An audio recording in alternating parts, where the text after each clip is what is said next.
Hey guys, how's it going? Welcome back to the channel, and I have for you today a DraftKings first look for week 10. We're into the double digits. You can see our cover boy is actually the number 10 in week 10. A lot of things working together for us on this slate. We actually have some great value plays on this slate. There's a lot of wide receivers that are 4K and down, all the way to possibly the stone minimum 3K. We have a very glaring possible value at running back if Christian McCaffrey misses. It does look like Mike Davis is extremely mispriced on the week, which is going to make him one of the highest played players both in cash games and in tournaments for week 10 on DraftKings. And I thank you guys for showing up to the video. I did activate something brand new on the channel here on YouTube.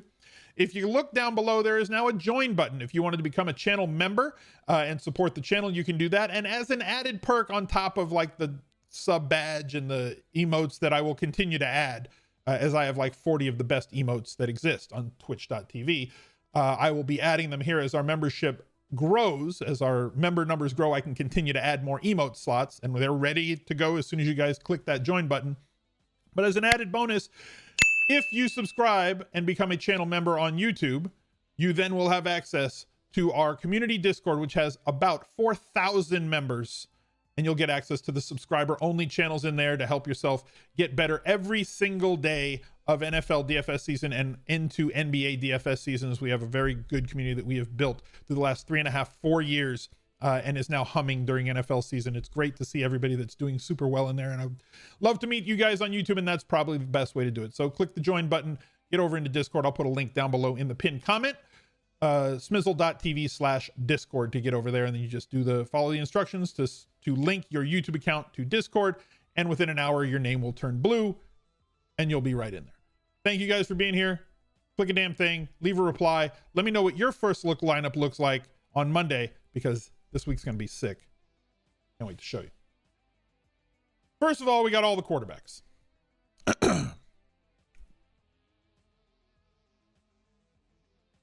He's really good.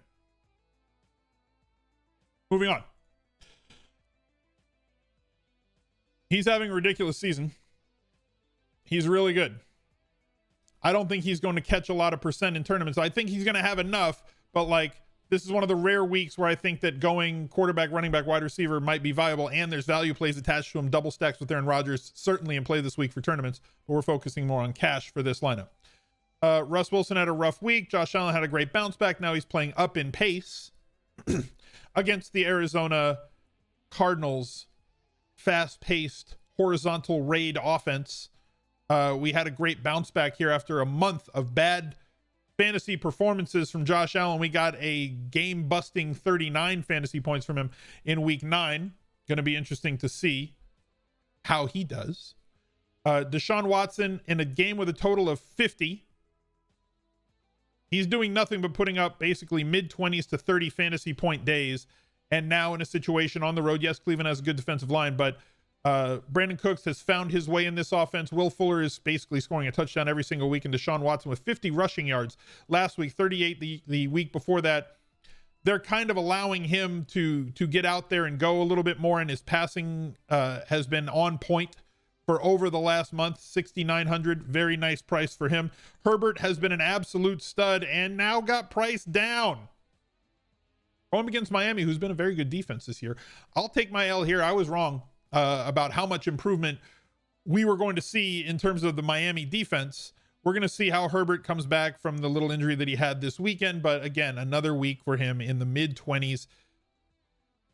And stacking him with whether it's going to be Henry or Keenan Allen, things that we're going to have to pay attention to as the week progresses. But at least we know where we can go. We know that he is a solid fantasy option every single week. I think that there are some plays sub 5K and a lot more of them this week than there have been before. So if you don't want to pay for the mid 6K guy, which is kind of where we've been in cash, paying up to maybe 7K and sticking in the mid 6s, we can find somebody every week. Look at how many actual viable options we have that are sub 6K. Carson Wentz, no matter what you think of him, he does have 30-point upside, and we've seen it 2 times out of the last 4 weeks that they've played. His wide receivers, his pass catchers are getting healthier as every week goes on. With REAGOR coming back, he does have Goddard back. He's seen Fulham turn into an absolute stud. Might get Miles Sanders back for this weekend, who's a great pass catcher in his own right, as well as being a good running back. Multiple touchdown passes not out of the realm of possibility for Carson Wentz. He's only done it each one of the last 4 weeks, and if you look at the entire season, he's done it 5 times total. And the 300-yard bonus certainly in play against the Giants defense that can't really take away everything that the Eagles do. I think that he's in play. Joe Burrow, if you think that you can go up against this Pittsburgh defense and say, you know what, Burrow may be a little bit less efficient, but he should be playing from behind and have to throw it 40 to 45 times, and he has enough weapons against Pittsburgh to possibly eke out a 22 to 25 fantasy point day for 5.7K. I'm not going to tell you no. Tags, Team Tua, first 2 games. First game, not so good. Last game against Arizona at Arizona, that pace-up situation that we were talking about. Ended the day with 21 fantasy points. Now he gets the Chargers, who hemorrhage fantasy points against opposing quarterbacks, and they don't really have a running game to speak of, so he's going to have to throw the ball to be effective. Going to be interesting to see if he pays this off, and I think that he will at 5,600. We're looking for like 3.5 to 4x out of our quarterbacks. So if you get 20 points out of any of these guys, you're looking pretty good. And the last 2 weeks, we've gotten just that out of Drew Lock. Last week, 33 fantasy points, ended up doing a lot with his legs, and in the second half, because he was playing against Atlanta, and everybody against Atlanta does business in the second half. So 2 touchdowns through the air, 1 on the ground for him last week. I don't think that's going to be an every week thing. Jake Luton came in, looked really bad in the first half, but ended up piling up numbers. Did have that 73-yard touchdown pass to DJ Chark.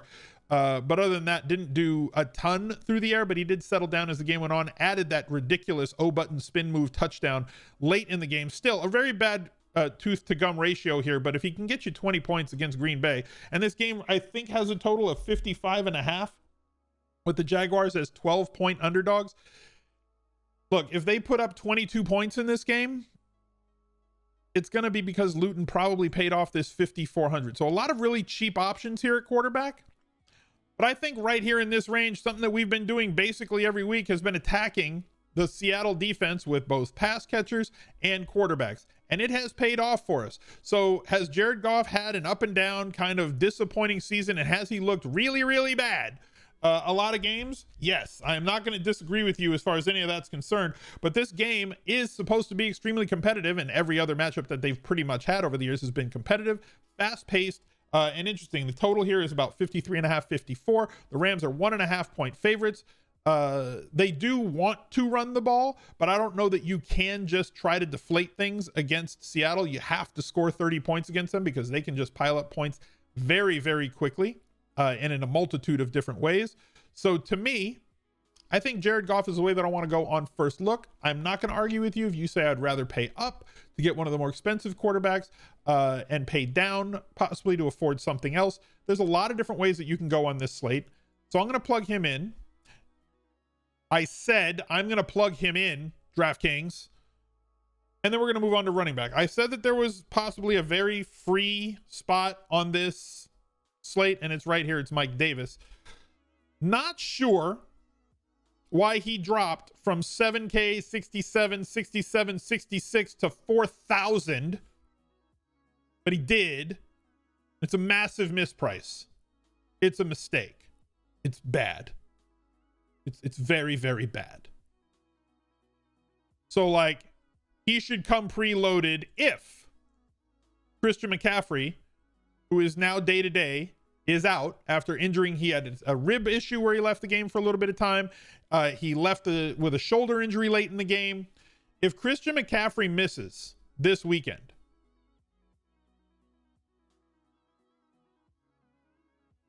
Mike Davis is an absolute free square. There's really no two ways about it. Okay? Absolutely no two ways about it. If McCaffrey misses, then Mike Davis is in your lineup. No two ways. And I know that Tampa Bay is a tough defense, and they're difficult against running backs, but you would assume that it's going to be a pass catching sort of day, as it usually is. Guys like Alvin KAMARA against Tampa Bay tend to see less carries and more targets. So with everybody out of his way, Mike Davis is the guy. And guess what? If Christian McCaffrey plays, then we're not using Mike Davis. Very simple if then, and for the purposes of first look, I'm fine with it. Talking about Alvin KAMARA, he's really good. And now he draws a San Francisco defense that does not look like they are able to kind of stop anyone. And this is San Francisco's defense in name only and not in on-field production. So Alvin Kamara, with the amount of targets that he should see. Now, I don't think he's going to see 10 or 13 targets, 14 targets with Michael Thomas back in play, but I also don't think he's going to see 6 targets as he did in a game where they basically just completely ran away from the Tampa Bay Buccaneers on Sunday Night Football. So I'm thinking his target range is probably 7 to 10 on a week in, week out basis with 9 to 12 carries in most games. That is going to be enough to get him a 20-point floor. And if he gets touchdowns, which is essentially defined his weeks moving forward, or defined his weeks looking backward, is still going to define his weeks moving forward.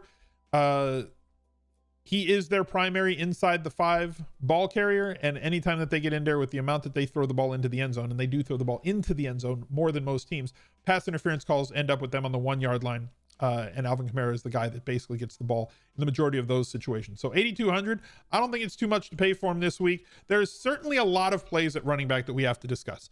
One, James Conner coming off of a really bad week last week because of the way that the game flowed. Now he gets Cincinnati. And this could be a flop lag situation where people played him last week, got burned, and they're going to sit back with their arms crossed. I'm never playing James Conner again. James Conner only handled the ball 9 times last week, but he handled 9 of the 15 running back touches that the Steelers did have. Crossing him completely off your list after a bad game flow situation. They tried to go deep to Deontay Johnson on the first drive. It failed. They also tried to go to Claypool. He didn't quite catch up to a ball. They got down 14-0. They had to throw the ball a ton against Dallas. Now they go back home against Cincinnati, a team that's been run over by opposing running backs all year long. I understand the trepidation. I understand the hesitation, but I don't think it's a week to just completely punt him from your allocation. That was not a planned rhyme, but it worked. Nick Chubb probably going to be back this week, or expected to be back off of IR, which now drops somebody like Kareem Hunt against Houston, who we have basically been streaming running backs against every single week, regardless of whether they're home or road, regardless of whether they're favored or underdogs. It's basically what worked with James Robinson last week going against Houston. Touched the ball 25 times on the day, ran for 99 yards, just missing the bonus, did have a touchdown as an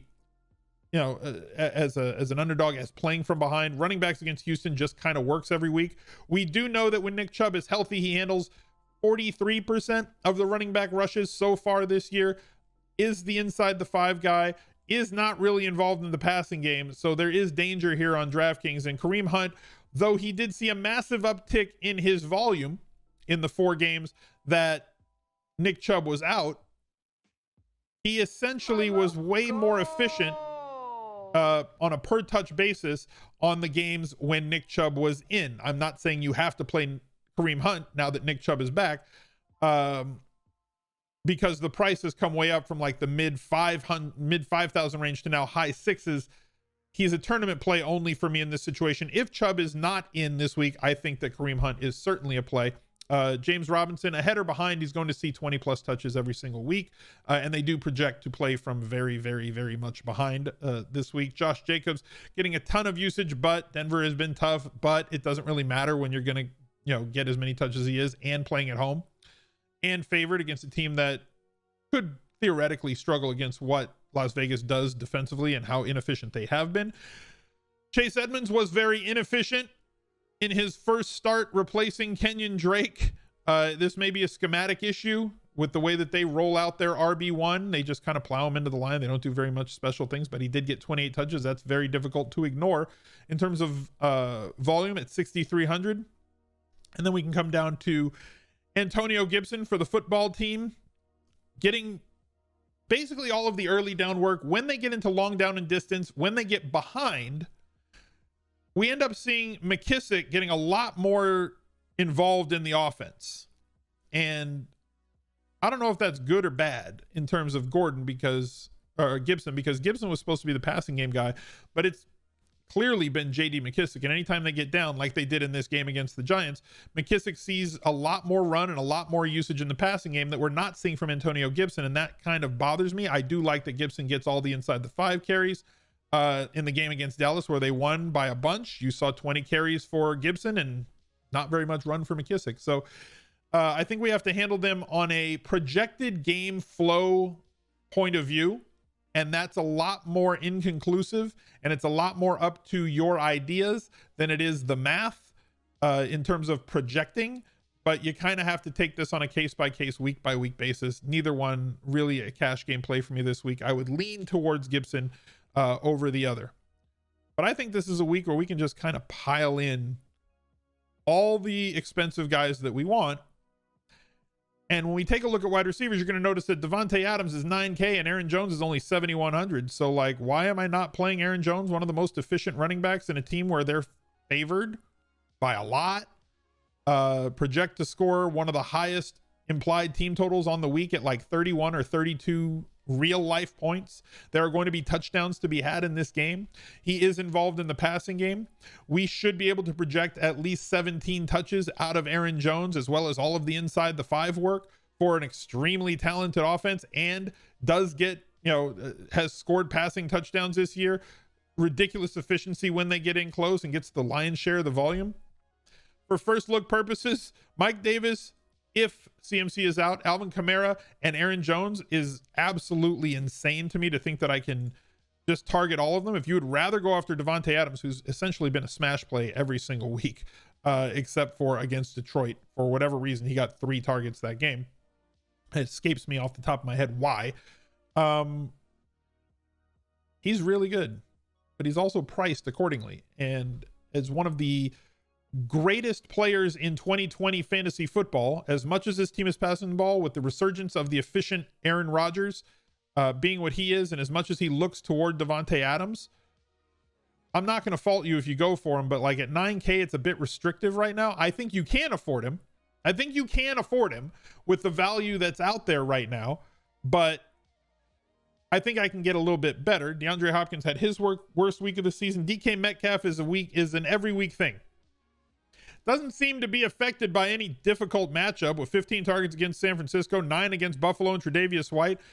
Did have his worst game of the season against Pat Pete, but that was a week where Lockett got 20 targets and they couldn't stop him, even on 2 really big splash plays where Lockett had against Pat Pete that week. Destroyed Minnesota, tore up Miami. Dallas, everybody beats up Dallas. 6 targets, 19 fantasy points against Gibson. Against Stephon Gilmore. So like DK Metcalf every week, but he's 7,600. Stephon Diggs has been good. He's going to get matched up against Pat Pete this week. But I think this is an up-pace game where we can't afford him. Michael Thomas at 7,400. If you want the pivot off of Alvin KAMARA and you assume that his target market share is going to increase as the weeks go on, they clearly didn't in that Sunday night game. A, they were ahead by a ton. B, by the end of the second quarter, the middle of the second quarter, I think Drew Brees had completed passes to like 11 different wide receivers. That's very different, or pass catchers, not wide receivers. Very different from what he had done last year schematically. It's going to be interesting to see if he just kind of focuses in on Michael Thomas as a squeaky wheel narrative sort of play. And you're not going to get Michael Thomas cheaper than 7,400. Remember, coming into this season, this was a $9,000 wide receiver, thought of along the lines of Davante Adams, so we could be getting him at a major value this week, coming off of a very pedestrian week the last week. But how am I not going to play Keenan Allen at 7,100, getting 10 plus targets every single week that he's been healthy, with Herbert as the starting quarterback? You're just getting 8, 9, 10, 12 catches every single week, a threat to go for the bonus and a threat to get into the end zone every time he takes the field, and Herbert is the quarterback. Yes, Herbert spreads the ball around to a lot of different pass catchers when he gets close to the end zone, but he looks to Keenan Allen way more than anybody else. And if you compared Keenan Allen, let's say from week 2, right? Let's compare Keenan Allen from week 2 to Davante Adams from week 2 and throw out their worst week. Throw out week 5 for Keenan Allen, where he had left that game early in that game, first quarter against New Orleans. He got injured going 2 catches on 2 targets, and throw out the week 2 game for Davante Adams, where he only had 3 targets also. Are you telling me that he does not compare favorably for 1,900 less on DraftKings, where I'm looking to eke out as much points per dollar in a cash game lineup as I possibly can? There's no way you're going to project less than 10 targets for Keenan Allen. 7,100 is just way too cheap in full PPR. And guess what? Seattle sucks against opposing wide receivers. We saw it again this week with basically everybody on Buffalo going bonkers against him. Cooper Kupp is like top 5 in the league in terms of target market share at over 28% of the Rams targets going towards Cooper Kupp. Sure, that's aided by the 20 targets that he got against Miami, but like, he's been very consistent on a week in, week out basis, and now he faces the best matchup he's going to face all year, and his price is too nice for me to ignore. So now I got an awful lot of expensive guys from from KAMARA to Allen to Cup and to Aaron Jones. So I'm going to have to find a little bit of value. I understand that. Not really a problem. Laviska got injured this week, assuming that Laviska is out. And I don't even need to go down to here because there's plenty of value between 3,500 and 4,200 that we can touch on in just a minute. But Chris Conley is entirely too cheap. If Laviska misses, like Laviska left this game in the first half, Chris Conley is kind of the next man up for this offense. And when Laviska does not play, we see him play like and get 7-8 targets a game. We're only need like 7 to 11 points out of Chris Conley. If he projects to get anywhere above 6 targets for minimum salary with as professional a wide receiver as he is at this point in his career, we should be able to convert 6+ targets into catches, right? We should be able to do that. So that's A. So that should be able to get us there. 4 catches for 40 yards gets us 8 points. He also has big splash ability as one of the greatest players ever in terms of combine metrics and statistics. So he does bring with him big splash ability and has the confidence of his play callers in terms of throwing him the ball in the end zone for the amount of routes that he runs is extremely good. His red zone usage on total routes run is very, very good. So 3K is too much or too cheap for me to pass up. But let me go over some of the cheaper wide receivers just to go over them with you guys. Like I said, 4,200 and down. Very simple. Not buying on Renfrow, too much up and down every single week in terms of his target market share. But JALEN REAGOR, I think, with coming back from the injuries that he had and the season that I thought he was going to have before he got injured at the end of camp, or injured in camp and injured at the end of week 2, I thought that we were on path to have some very, very good usage numbers for JALEN REAGOR as a rookie. Now that he's back, 6 targets last week, 4,200 might be too cheap against the Giants. Richie James, big game, but everybody was out sick. If players are still out this week for the 49ers and he does look like he's going to run a ton of routes, I'm fine with you going with Richie James, but I'm not sure that he's going to be a thing this week based on all the bodies that are coming back. If Golladay is out, Danny Amendola is a thing. 10 targets in week 9, 7 targets with Golladay out in each of weeks 1 and 2. 7 targets again for a sub 4K, 7 to 10 targets for a sub 4K wide receiver is typically going to be good enough for me to want to invest.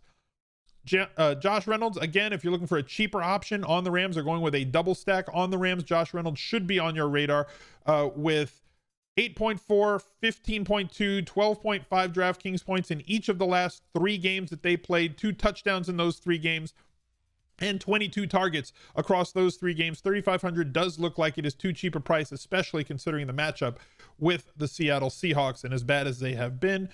Keelan Cole, David Moore, touchdown or bust.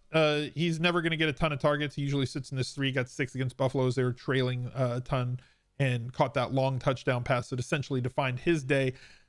Boomer bust play completely. Could have 3 points, could have 18 points. But there's just a lot of plays in this range that you're going to have to pay attention to as the week goes on, especially in 2020 with injuries. So at tight end, obviously in this lineup, we're not going to be able to afford the most expensive tight ends on the board. Kittle on IR, he's out. Darren Waller is in play every single week. He's essentially just too cheap for the volume that he gets, the amount of routes that he runs per dropback and overall.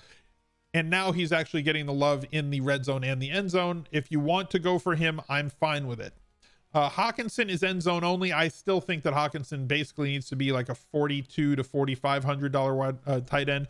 He is a stacks only guy for me. We've seen good target market share for him the last few weeks, but essentially he lives and dies with his ability to score touchdowns. If he scores a touchdown, he profits on his salary. If he does not score a touchdown, even like this week here where he had 7 catches and 65 yards, he did not profit on this $5,300 salary. So to me, he is a tournament only play, not somebody you should be considering for cash games, but somebody you should be considering for cash games at this point is Evan Engram, where the Giants have finally figured out that if you get Evan Engram targets, he actually does some good things for you. at tight end. They did not run a jet sweep for Evan Engram in week 9. Progress, guys. We're getting there. 15.8 points, 10 targets, 9 targets each of the last 3 weeks, and Golden Tate firmly in the doghouse kind of means to me that Shepard and Engram are going to be the two guys that get the lion's share of the work. You've actually seen Slayton take a big step back in terms of his market share of targets since Shepard got elevated and activated, and Tate went to the doghouse. But the one constant through those 3 weeks has been Evan Engram's usage. So for 4,500, if we're going to get this many targets, I believe that he is certainly in play. I'm probably going to end up on him. Eric Ebron, touchdown only guy for me. He's not somebody that I want to plug in at 4,400. He's basically just like Hawkinson to me. I grade him the same way. If he scores a touchdown or two, he's going to be a great play. If he doesn't, he's going to be a bust at that salary. But like I said, he's priced at 4,400 and Hawkinson's up here at 51. He should be down here. So if it came down to playing one or the other as a last man in, I'd probably opt for Ebron unless I had the money to pay up for Hawkinson, especially against Washington, who's been really bad against opposing tight ends. Henry's price is too cheap for the volume, but he has not profited on it yet. He dropped a touchdown this week. We see them going to Parham a lot when they get near the end zone because he's really tall and you can't teach that. I would prefer that they just threw the ball to the good players. Not that Parham's a bad player, but he's clearly not as talented as Hunter Henry is. And there's always going to be guys that are a little bit cheaper. I'm not really a fan of how they're utilizing Tyler Higbee this year. It's another week where has led the league in terms of routes per drop back. He's getting okay volume. He's getting good volume in terms of the end zone, but he's only a punt play. So if you want to play Thomas, that's fine with me, but it just kind of is what it is. And I'm sure that we'll pop with some sort of a cheap play here as the week goes on. The one play that we do need to monitor is Austin Hooper to see if he is going to be back this week. If not, it opens up the value of Njoku or Bryant. If he does play and he is healthy with the appendicitis and the appendix removal that he had, if he's a go, then Austin Hooper at 3,900 is probably way too cheap against Houston. But for now, in terms of this lineup, I'm going with Evan Engram. That allows us to plug in any defense that's 2,700 or down. So take your pick, ladies and gentlemen, whichever one you want. Fine, I don't care because it's Monday and we'll zero in on defense as the week goes on. But Jared Goff, Mike Davis, Alvin Kamara, Keenan Allen, Cooper Kupp, Chris Conley, Evan Engram, Aaron Jones, you should be able to pile up a ton of running back touches, touchdown equity. You should be able to get 30 projected targets out of your 3 wide receivers this week and probably get a tight end who should project to get 7 or more. I wish you the best of luck. Tune into another video. Thank you, those of you who have already joined the membership channels. Get yourselves into Discord and look out for another video right here. He's a legend.